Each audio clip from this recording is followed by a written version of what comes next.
Video शुरू करें उसके पहले डीएसके जो कि जगत भाई है, उसकी तरफ से डीएसके की समस्त बहनों को रक्षाबंधन की बहुत सारी शुभकामनाएं। आशा करता हूँ आप सभी का जीवन खुशी से, सुख, समृद्धि, उत्तम स्वास्थ्य से भरा रहे।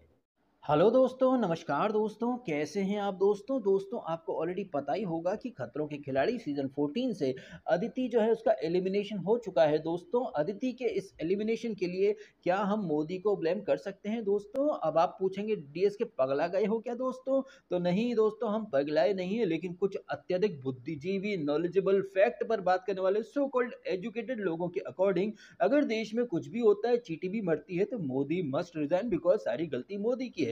यूपी में रेप होगा तो योगी आदित्यनाथ के साथ मोदी को भी लपेट लिया जाएगा, लेकिन ममता बनर्जी के राज में अगर रेप होगा तो अरे ममता इज गेटिंग टारगेटेड, मोदी कसूरवार, फिल्में कसूरवार, कबीर सिंह एनिमल, ये सब कसूरवार। तो उसी ट्रैक को या फिर उसी ट्रेंड को अगर हम पकड़ें तो क्या हम ये अदिति का जो एलिमिनेशन है इसके लिए भी मोदी को जिम्मेदार ठहरा सकते हैं क्या? इसके बारे में क्या है आपके ओपिनियन, कमेंट करके जरूर बताइएगा। अब इससे पहले कि हम पूरी तरह से पॉलिटिकल मामलों में घुस जाएं, अपने आप को वापस से रियलिटी शो वाले मामलों में खींच करके ले आते हैं दोस्तों। तो आपने देखा खतरों के खिलाड़ी सीजन 14 का ये जो वीक नंबर 4 चल रहा था, ये टीम स्पेशल वीक चल रहा था, जहां पर एक तरफ थी मेरी फेवरेट निम्मो, वहीं दूसरी तरफ थी ये कपिल शर्मा के शो वाली सुट्टाबाज सुम्मो।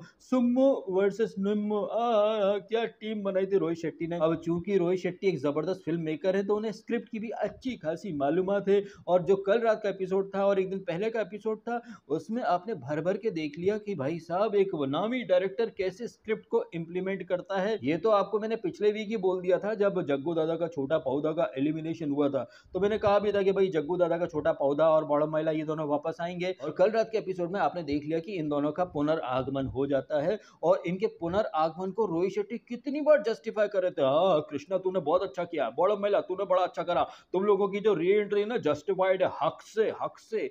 वाह वाह वाह, पहले तो इन लोगों को निकाल दिया जाता है, क्यों? क्योंकि ये so called justified re entry वाले जो कंटेस्टेंट हैं वो अपने अपने स्टंट में फुस्सी पटाखा साबित होते हैं। फिर रोहित शेट्टी एक मोनोलॉग देते हैं, क्योंकि आप ये स्टंट नहीं कर पाए हैं तो अब आप यहाँ से सीधा इंडिया जाते हैं। Oh, really? अब रोहित शेट्टी एंड टीम के अकॉर्डिंग इंडिया मतलब वहां कोई होटल होगा जिसका नाम इंडिया होगा, तो उस होटल में जा रहे हैं मतलब इंडिया जा रहे हैं। बिल्कुल वैसे ही जैसे बिग बॉस में जो एलिमिनेशन वगैरह की नौटंकी होती है, तो ये सलमान खान और मेकर्स क्या बोलते हैं कि जनता ने आपके लिए वोट नहीं करा तो आप बाहर जाते हैं। जैसे बिग बॉस में जनता का मतलब वो उनकी क्रिएटिव टीम के 4-5 लोग, उसी तरह से खतरों के खिलाड़ी के अंदर जब कंटेस्टेंट का एलिमिनेशन होता है तो अब आप यहाँ से हिंदुस्तान जाएंगे, इंडिया वापस जाएंगे, तो वहां पर रोहित शेट्टी एक्चुअली में कहना चाहते हैं कि अब वो जो स्टंट की लोकेशन है उससे सीधा होटल जाएंगे और अगले वीक वापस आ जाएंगे। कैसे भर भर के Rohit Shetty and team public को बेवकूफ, कतई मूर्ख समझती है, ये आपने कल फिर से देख लिया। जब आपको कंटेस्टेंट की री एंट्री करवानी ही है तो भाई निकालते क्यों हो, और जब निकालना है तो री एंट्री करवाते ही क्यों हो, और अगर री एंट्री करवानी है तो फिर सबकी करवाओ ना। क्योंकि ये कौन सा लॉजिक होता है कि आप जग्गू दादा के छोटे पौधा और बॉडम महिला को तो री एंट्री करवा देंगे, अगर री एंट्री करवा रहे हो तो फिर अदिति की भी करवा दो ना, जिसका कि कल रात को एकदम प्री प्लान तरीके से एलिमिनेशन आप लोगों ने कर दिया। क्या आप अदिति को भी एक दोबारा वाला मौका देंगे, एक सेकंड अपॉर्चुनिटी देंगे उसको? जी नहीं, आप नहीं देंगे। कैसे रोहित शेट्टी वहां पर किसी के लिए कुछ अलग रूल और किसी के लिए कुछ अलग रूल लेकर के चलता है, उसके बाद रोहित शेट्टी बोल देता है कि यह रियलिटी शो है या कुछ भी प्री प्लान नहीं होता या कोई स्क्रिप्ट नहीं होती है, हम सबको इक्वल ट्रीट करते हैं। अगर सबको इक्वल ट्रीट करते हो तो भैया सबको री एंट्री का मौका दो, अगर नहीं देना तो किसी को मत दो भाई, सीधी बात है। अच्छा, खतरों के खिलाड़ी का ये जो टीम स्पेशल एपिसोड या टीम स्पेशल वीकेंड आप जिसे बोल सकते हैं, जब टीम वहां पर बने उसके पहले वही बिग बॉस जैसा आपने माहौल देखा था, चलो निम्बो तुम किस किस को लेना चाहती हो, निम्बो कौन कैप्टन होना चाहिए, तो शालीन, काश्मीर, 17 तरह के वहां पर आर्ग्यूमेंट, बहस, आपसी सहमति, बहुमति, बिग बॉस वाला एलिमेंट आपने देखा। इतने सारे वहां पर तीखी नोकझोंक आर्ग्यूमेंट, हीटेड आर्ग्यूमेंट के बाद रोहित शेट्टी क्या बोलते हैं, चलो मैं बताता हूं कौन कौन होगा। चलो, एक टीम की कप्तान निम्मो, दूसरी टीम की कप्तान सुम्मो, और निम्मो वर्सेस सुम्मो का आप गजब कार्मिक कनेक्शन देखिए। पिछले वीक निम्मो हैवी ड्राइवर बन गई थी और कार वाला स्टंट जीत गई थी, वहीं सुम्मो जो है वो कार वाला स्टंट नहीं कर पाई थी, लेकिन इस वीक एकदम से वक्त बदल गया, जज्बात बदल गए, हालात बदल गए। वो निम्मो जो कि पिछले वीक हैवी ड्राइवर बन के उभर के आई थी, इस बार वो निम्रत ऐसे मतलब लपू झन्ना बन चुकी है कि अरे जीतना तो छोड़ो, स्टंट ठीक से परफॉर्म भी नहीं कर पा रही थी। वहीं वो सुम्मो जो कि निम्मो के अगेंस्ट हार गई थी, इस वीक सुम्मो एकदम जबरदस्त अच्छी खासी लीडर और जबरदस्त स्टंट परफॉर्म किया उसने। तो एकदम से वक्त बदल गए, जज्बात बदल गए, हालात बदल गए सुम्मो और निम्मो के। खैर जब ये टीम वगैरह बन जाती हैं और एक टीम का कैप्टन निम्मो और एक टीम की कैप्टन सुम्मो बनती है, तो रोहित शेट्टी का प्रचंड दोगलापन देखा होगा। जब रोहित शेट्टी कहते हैं कि सुम्मो तेरी टीम में है सिर्फ 4 लोग और मेरी फेवरेट निम्मो के यानी डीएसके की फेवरेट निम्मो की टीम में है 5 लोग, गजब ना इंसाफी है, व्हाई दिस कोलावेरिटी, ये नहीं चलेगा भाई, because we believe in equality. तो हम सीटी बजा करके किसको बुलाएंगे, बॉडम महिला को और जग्गू दादा का बच्चा छोटा पौधा। अब एंट्री होती है जग्गू दादा के छोटे पौधे की और बिग बॉस 11 वाली बॉडम महिला की। अब आप देखें रोहित शेट्टी का प्रचंड दोगलापन। ये रोहित शेट्टी जो थोड़ी देर पहले बोल रहे थे कि सुम्मो तुम्हारी टीम में सिर्फ 4 लोग हैं, तो जग्गू दादा का झूठा पौधा जो है वो सुम्मो की टीम में चला जाएगा, उधर हो गए 5। अब निम्मो की टीम जिसमें ऑलरेडी 5 लोग थे, शालीन, कश्मीर, वो क्या नाम है इसका, आदिति, नियति और ये बॉडम महिला भी आ जाती है, निम्मो को मिलाकर के ये हो जाते हैं 6। वो टीम जिसमें पहले 5 थे, बॉडम महिला को मिलाकर के हो जाते हैं टोटल 6 लोग। और वो टीम जिसमें कि सो कॉल्ड 4 लोग थे और जग्गू दादा के छोटे पौधे को मिलाकर के उसमें अब हो जाते हैं 5 लोग। पर यहाँ पर बराबरी कहाँ से हुई? ये रोहित शेट्टी जो थोड़ी देर पहले कह रहे थे इधर 4 है उधर 5, अरे भैया ये तो गलत है। लेकिन वही रोहित शेट्टी थोड़ी देर के बाद भूल जाते हैं कि एक टीम में 5 और एक टीम में 6 लोग हैं। अरे भैया गजब, यहाँ पर रोहित शेट्टी ने कैसे मतलब पब्लिक को कह करके बेवकूफ समझा है कि थोड़ी देर पहले तो नहीं 4 और 5 नहीं चलेगा, बराबर होना चाहिए। लेकिन वही रोहित शेट्टी थोड़ी देर के बाद इधर 5 है उधर 6 है। अब ये अलग बात है कि उधर जो 6 लोग थे ना, 6 के 6 लोग, जिनसे उम्मीद की गई थी कि 6 के 6 लोग मिलकर के छक्के मारेंगे, लेकिन नहीं, ये तो छक्के मारने के बजाय खुद हक्के बक्के होकर के रह गए हैं। और ये जो सुम्मो की टीम के जो 5 लोग हैं, ये निम्मो की टीम के 6 लोगों पर कैसे घनघोर तरीके से भारी पड़े हैं आपने देख लिया। निम्मो वर्सेस सुम्मो जब ये स्टंट शुरू हो तो आपने देखा कश्मीर और शालीन जिस टीम में है वो टीम मतलब औंधे मुंह गिर रही है। चाहे वो पहला स्टंट हो जिसमें कि एक बंदा गाइड करेगा, दूसरा बंदा जाएगा, लाइट लेजर लाइट वगैरह झटके लग रहे हैं, वहां पर ये जो शालीन है वो ठीक से गाइड नहीं कर पाता है। जबकि दूसरी साइड आप देखते हैं तो करणवीर और आशीष गजब तरीके से स्टंट परफॉर्म करते हैं, कम टाइम में स्टंट परफॉर्म करते हैं और पहला राउंड जीत जाते हैं। फिर अगला राउंड वो हैवी ड्राइविंग वाला जो राउंड रहता है, हैवी ड्राइवर निम्मो जिसने पिछले वीक काफी अच्छी गाड़ी चलाई थी, लेकिन इस वीक निम्मो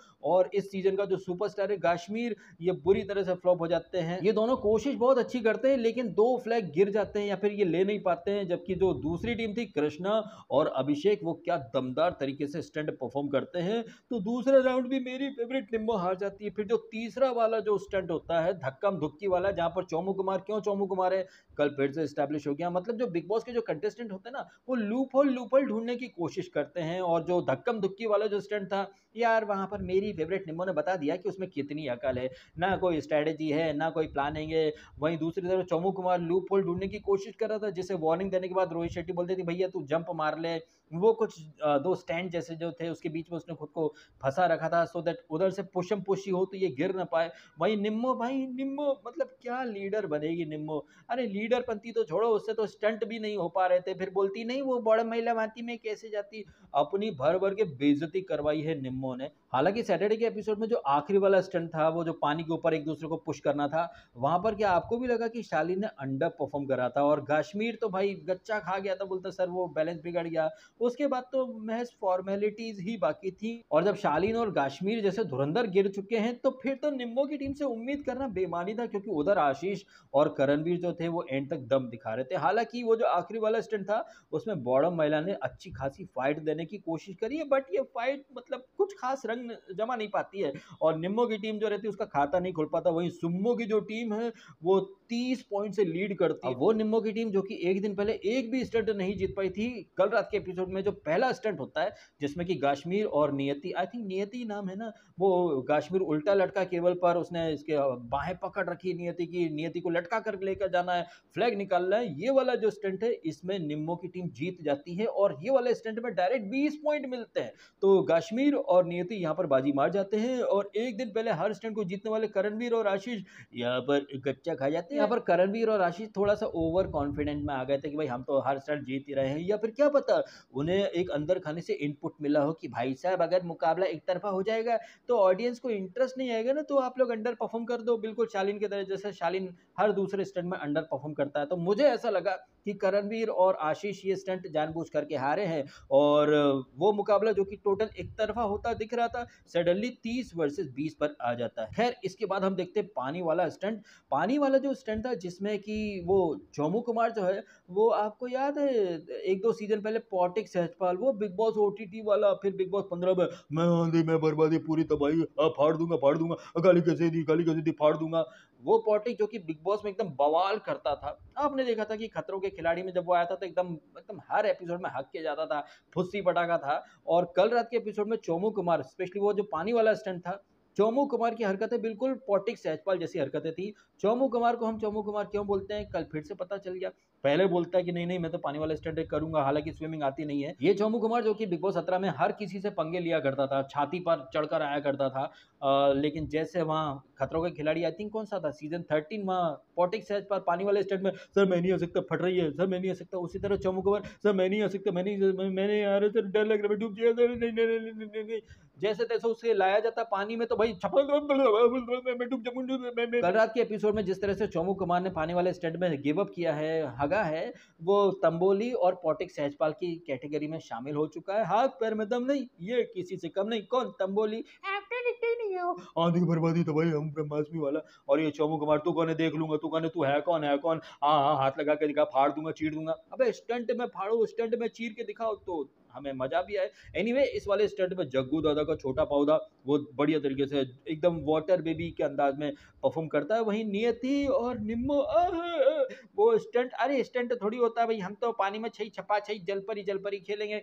उनकी टीम से हालांकि बॉडम महिला काफी एक जज्बा दिखाने की कोशिश करती है, ऑल्दो बॉडम महिला जो वो अक्सर ओवर एक्टिंग के लिए जानी जाती है, लेकिन इस वाले स्टंट में जो उसकी टीम की कौन थी, निम्मो और नियति थी, अदिति, यार ये बड़ा कंफ्यूजन हो जाता है इन दो लड़कियों के बीच में, नियति अदिति में। तो ये निम्मो और कौन थी यार, नियति, ये जलपरी वाले तेवर में थे, भूल गए थे कि स्टंट करना भी है। रोहित शेट्टी भी मजे ले रहे थे। हालांकि बॉडम महिला जो थी उसने पानी के अंदर घुस करके नॉट वगैरह रस्सी की खोलने की कोशिश करी थी। ये हालांकि इधर भी इनकी टीम कुछ नहीं कर पाती है। उधर कितनी 17 मीटर के आसपास वो रस्सी, क्योंकि फ्लैग तो ये लोग लेकर आ नहीं पाते, तो जो रस्सी खोली है उसकी लेंथ के अकॉर्डिंग ये लोग विनर डिसाइड करते हैं, जहां पर अगेन टीम सुम्मो जीत जाती है, टीम निम्मो फिर से हार जाती है। अब चूंकि team Sumo versus team Nimmo में टीम निम्मो हार गई थी ये वाला स्टंट भी, और चूंकि इस वीक एलिमिनेशन हारी हुई टीम में से किसी एक का होना था, तो भाई एलिमिनेशन स्टंट में कौन जाए। तो हम देखते हैं वहां आर्ग्यूमेंट है, वहां पर वो निम्मो जो है वो इसका किसका, अदिति का नाम देती है और शालीन का नाम देती है। जबकि देखा जाए तो हर स्टंट में निम्मो ने भी मतलब फुस्सी पटाखापंती ही दिखाई है। गर्ल पावर की पीपड़ी बजाने वाली निम्मो किसी भी स्टंट में गर्ल पावर नहीं दिखा पाई, एकदम कलंकित कंटेस्टेंट बन गई है वो। खैर आर्ग्यूमेंट वगैरह के बाद शालीन और अदिति जाते हैं, वहां पर बिच्छू वाला वहां स्टंट होता है, आई थिंक यही वाला स्टंट था जिसका फोटो शालीन की टीम ने शेयर करा था कि भाई शालीन को बिच्छू ने डंक वंक मार दिए थे। काफी यार ये बिच्छू बहुत ही मतलब कातिलाना स्टंट, जिसमें कि एज एक्सपेक्टेड बेचारी अदिति जो है, हालांकि वो रोती भी है कि मेरे को अंडर द बस फेंक दिया है, धोखा हुआ, आई फील बीट्रेड, ये दुनिया भर का। बट आई फील अदिति को भी कहीं ना कहीं पहले से पता होगा ही कि, क्योंकि वही सारी चीजें तो वेल प्लान्ड होती है ना। जैसे ये जग्गू दादा का जो छोटा पौधा है, इसे पता था कि एलिमिनेशन तो सिर्फ नौटंकी है। आप देखिए क्या भर भर के फिल्मी कहानी, एकदम कहानी पूरी फिल्मी। पहले बंदी जो है वो गिव अप पर गिव अप करती है, जबरदस्त सेटबैक, फिर क्या धांसू वाला कमबैक होता है। दुनिया जो है वो देखेगी क्या बात है, जग्गू दादा की बिटिया जो है मतलब पहले हार रही थी लेकिन क्या झांसी की रानी बनकर के आई, अप्रतिम। और चने के झाड़ पर उसका जो कमबैक है उसको चढ़ा दिया जाएगा। लोग इन सारी चीजों के बीच में भुला देंगे कि भाई यह ताबड़तोड़ स्क्रिप्ट होती है। वो बंदी जो इस वीक के स्टंट में एकदम दम दिखा रही है, पिछले वीक उस लड़की ने एक भी स्टंट नहीं करा था, हर स्टंट में सरेंडर कर गई थी। भाई ये लोग क्या सोचते हैं कि पब्लिक चूतिया है, एक्चुअली में क्या है कि पब्लिक चूतिया है भी। चलिए इन्हीं सारी बातों के साथ ये वीडियो मैं खत्म करता हूं। आप कमेंट करके बताइएगा जिस तरह से रोहित शेट्टी ने लाइट कैमरा एक्शन वाले अंदाज में, पहले तो वो जग्गू दादा के छोटे पौधे का पहले एलिमिनेशन, ये इंडिया जाते हैं, हिंदुस्तान जाते हैं, फिर हिंदुस्तान से इतनी जल्दी वापस भी आ जाते हैं, फिर उसके बाद जब ये स्टंट में थोड़ा अच्छा कर देते हैं, जस्टिफाइड हाँ, आपका कमबैक जस्टिफाइड है। ये सब नौटंकी थी भाई साहब, और ये कंटेस्टेंट वगैरह कोई हिंदुस्तान इंडिया वापस नहीं आए, सब वहीं होटल में थे। लेकिन आपने देखा ये कैसे रिएक्ट करता, अरे आप, अरे तू कब आई तू, हाँ साले ये एक ही होटल में ठहरते हैं, एक ही बस में आते हैं, लेकिन प्रिटेंड एक्टिंग ऐसे अरे, अरे तू कब आई, इंडिया में जग्गू दादा टाइगर सब ठीक है ना, इंडिया में बारिश तो नहीं हो रहा है, ऐसे एक्टिंग कर रहे थे करणवीर और सब, जैसे कि पहली बार देखा हो बड़ा महिला को और कृष्णा श्रॉफ को। अरे कब अच्छा इस नौटंकी के बारे में क्या कहना है आपका, कमेंट करके अवश्य बताइएगा। फिलहाल आपने समय निकाला, वीडियो देखा, आपका बहुत बहुत धन्यवाद, और हाँ, हैप्पी रक्षाबंधन भी, थैंक यू सो मच।